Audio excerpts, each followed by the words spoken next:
ভাইয়া এই বসনা পাততে আছি বুঝছেন, এতে মোটামুটি সংসার চলে বুঝছেন, মোটামুটি ভালোই সংসার চলে। এই ছোটো বসনা পাইলে পাতলে আপনাদের এই যে বাইং মাছ, চিংড়ি মাছ, কাটারি, আবার ট্যাংরা মাছ এইভাবে ধরতে হয় বুঝছেন।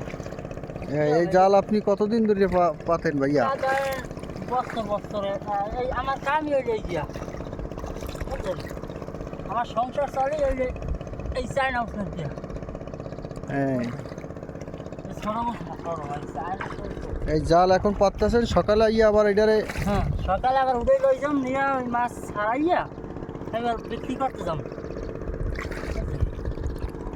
এই আমার কাম কাজ। এই জাল কত বছর ধরে এরকম পাতেন? ধরেন এই ছোটো কাল হইতে এর উঠে কালে এই নাই কি মানে এই কাজ চলে আমার কাম এই নেই গিয়া। মানে এই জাল কি সবসময় পাতা যায় না শুধু বর্ষাকালে? সব পানি সুখ চাইলেন করতে পারে রি মাছ। বর্ষাকালে তো বেশি পাতেন তাই তো? বর্ষাকালে কোথাও তো মাছ হয় না, এই জালের প্রণা সপুর